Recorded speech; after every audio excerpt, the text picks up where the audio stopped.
প্রিয়াঙ্কা রয় madam জানতে চেয়েছেন যে 2G এবং রিজনেবল রিকোয়ারমেন্ট একসঙ্গে করা যায় কিনা। প্রথমেই বলে দিই, রিজনেবল রিকোয়ারমেন্ট করতে গেলে 2G লাই করবে না।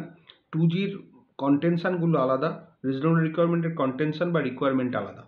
2G হচ্ছে আপনার টেনেন্ট যদি মারা যান রেসিডেন্সিয়াল টেনেন্সির ক্ষেত্রে তার ওয়াইফ লাইফ লং টেনেন্ট হবেন, ছেলেমেয়েরা 5 বছর। আর যদি হাজব্যান্ড থাকেন, যদি ওয়াইফ টেনেন্ট হয় তাহলে ওয়াইফ মারা গেলে হাজব্যান্ড লাইফ লং, ছেলেমেয়েরা 5 বছর। রেসিডেন্সিয়ালের ক্ষেত্রে, কমার্শিয়ালের ক্ষেত্রে ওয়াইফের রাইট থাকবে না, ছেলেমেয়েদের 5 বছর। এই হচ্ছে 2Gর ধারণা। আর রিজনেবল রিকোয়ারমেন্ট হচ্ছে আপনার 6(4) নোটিশ দিয়ে মামলা করতে হবে 1 ক্লিয়ার মান্থ। সেই মামলাতে আপনাকে রিজনেবল রিকোয়ারমেন্টের কথা লিখতে হবে। সেখানে আপনাকে কমিশন করাতে হবে, কমিশন করিয়ে সেই কমিশনের সাক্ষী হবে, কমিশন রিপোর্ট তৈরি করবে, সাক্ষী হবে। সেখানে যদি দেখা যায় যে আপনার ঘর অপ্রতুল, মানে আপনার প্রয়োজনের তুলনায় ঘর কম, সেখানে আপনি কমিশনে রিজনেবল রিকোয়ারমেন্টের ডিগ্রিগুলো পাবেন। রিজনেবল রিকোয়ারমেন্টের মামলায় সময় সাপেক্ষ বেশি নয়, কমিশনটা যত তাড়াতাড়ি করাতে পারবেন তত তাড়াতাড়ি আপনার মঙ্গল, তত তাড়াতাড়ি আপনার কাজ হবে। অন্য কোনো গ্রাউন্ড না দিয়ে শুধুমাত্র রিজনেবল রিকোয়ারমেন্টের গ্রাউন্ড দিন। যদি আপনার সত্যি করেই রিকোয়ারমেন্ট থাকে এবং সেটা যদি রিজনেবল হয় তবে আপনার কাজ হবে, আদারওয়াইজ কিন্তু হবে না।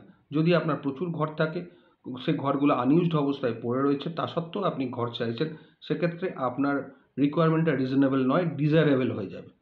সুতরাং সেই সব ক্ষেত্রে কিন্তু করবেন না। অনেকে আছে বাড়ি বিশাল বড়, প্রচুর ঘর আছে, কিছুটা আনইউজড কিছুটা ইউজড, এবং যে কারণে তিনি রিকোয়ারমেন্টগুলো বলছেন সেই রিকোয়ারমেন্টগুলো তার ওই যে ঘরগুলো আনইউজড আছে সেই ঘরগুলোতে তারা পূর্ণতা পেয়ে যাবে। সেক্ষেত্রে কিন্তু রিজনেবল রিকোয়ারমেন্ট হবে না। রিজনেবল রিকোয়ারমেন্ট পেতে গেলে আপনাকে অবশ্যই দেখাতে হবে আপনার ঘর সেই পরিমাণে নেই বা সেই মতো নেই যে মতো আপনি চাইছেন।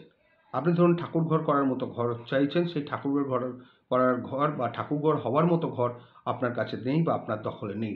যেগুলো আছে সেগুলো ঠাকুরঘর হওয়ার মতো নয়, সেক্ষেত্রে আপনি পাবেন।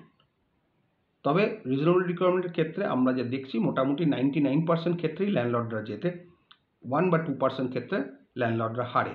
কারণ রিজনেবল রিকোয়ারমেন্টটা খুব ভালো গ্রাউন্ড, আপনাকে প্রুভ করতে হবে। প্রুভ করতে পারলে সব গ্রাউন্ডই ঠিক আছে, প্রুভ না করতে পারলে কোনো গ্রাউন্ডই ঠিক নয়। তবে সুপ্রিম কোর্টের যা জাজমেন্টের ট্রেন্ড বা হাইকোর্টের যা জাজমেন্টের ট্রেন্ড, সেগুলো কিন্তু রিজনেবল রিকোয়ারমেন্টের ক্ষেত্রে ল্যান্ডলর্ডদের দিকেই আছে, এ নিয়ে কোনো দ্বিমত নেই। আপনাকে মাঠে নামতে হবে, মামলা করতে হবে, অর্থ এবং ধৈর্য দুটোই দরকার। এই দুটো থাকলে আপনি মামলা জিতবেন, যদি না আপনার মামলায় কোনো রকম ভুল থাকে বা ভুলভাল লেখা হয়ে থাকে। এটা কিন্তু আপনাকে এনশিওর করে নিতে হবে যে 6(4) নোটিশ যেন 1 ক্লিয়ার মান্থ নোটিশ হয় এবং মামলা যেন ঠিকঠাকভাবে লেখা থাকে। মামলা ঠিক থাকলে আপনি জিতবেন, শুধুমাত্র সময়ের অপেক্ষা, অর্থের দরকার। নমস্কার।